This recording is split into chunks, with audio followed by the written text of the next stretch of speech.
All systems go. Clear for liftoff.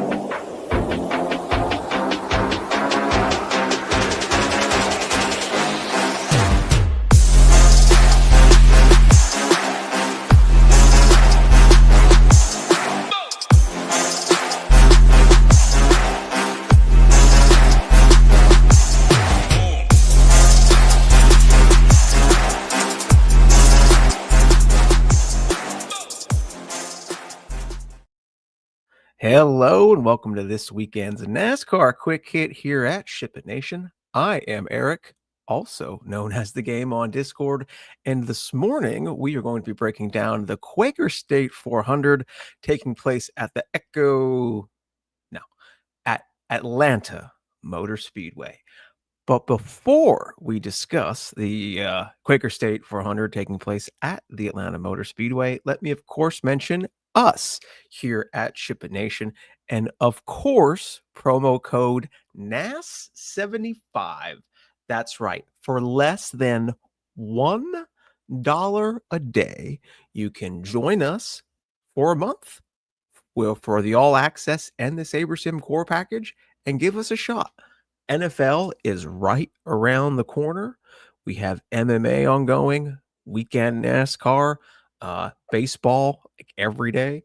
So, hey, less than $1 a day with code NAS75 lets you give SHIPIT Nation a shot.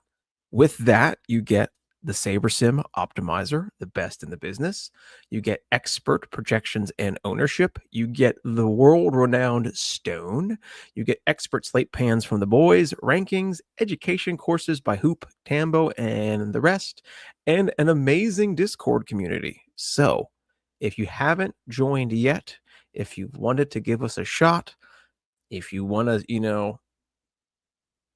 give a cheap shot before the NFL season starts, now's the time. Less than $1 a day. ShipItNation.com, code NAS75. Lets them know that you got this information from me. So I would appreciate that. All right, let's go ahead and hide this and put that back. Bam. All right. There are roughly 182 Dominator points up for grabs this weekend, and normally I would be recommending that we zone in on those points. However, Atlanta is a racetrack that races more like Daytona and Talladega, other than a traditional 1.5 mile track. And because of that case, hold on, let me read my notes here. I'm all balled up here. There are 182 Dominator points up for grabs, and Atlanta has been reconfigured now for the past few years as a super speedway style racetrack. And because of that, and for the majority of players, if you are playing cash games, single entry, 20 max, focus on the stack the back strategy, which we'll talk about here shortly. If you are playing 150 max large field GPPs, I do think there is some merit to starting one of these fast Fords up front. And I say that because this race has proven in the past to be dominated by drivers starting up near the front. I do have a few examples of that. Just this past spring, Joey Logano started in fourth and led 83 laps. In this race last year, Austin Cindric led 92 laps from fifth starting position.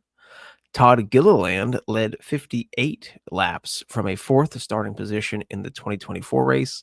And Eric Almirola led 46 laps from the pole in this race in 2023. So this race has absolutely trended towards having a sole dominator who gets you laps led points, because fast laps are still going to be spread throughout the field, who gets you laps led points, who starts towards the front. And if we look at the starting lineup here, we have a few very obvious dominator plays if you decide to roll one out. Joey Logano, Ryan Blaney, Austin Cindric, Brad Keselowski.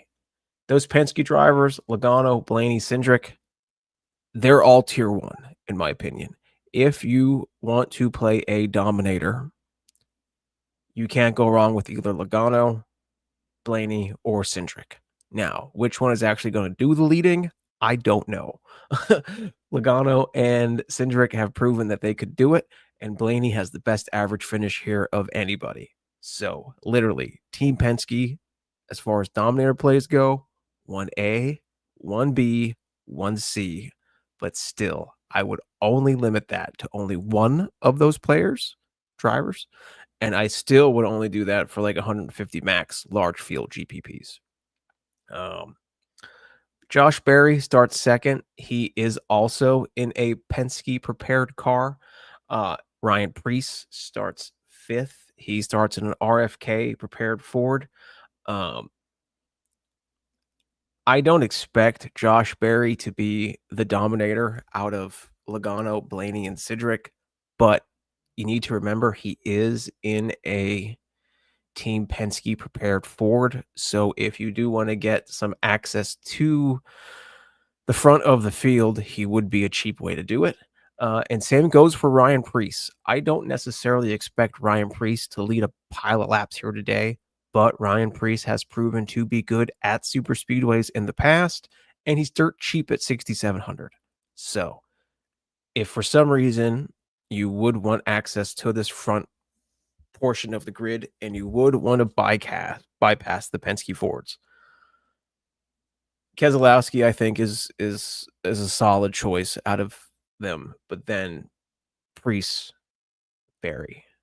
But still, those Penske Fords hard to get away from if you are playing Dominators. Now, if you are not playing Dominators and you are focusing on the stack the back strategy, where should you start your player pool? In my opinion, you start your player pool at 15 with Chase Elliott. Chase Elliott has been fantastic here at Atlanta, and he has been on a heater lately. He's been doing quite good lately. It would not surprise me at all to see Chase Elliott in victory lane. But then we also have some heavy hitters behind Chase Elliott.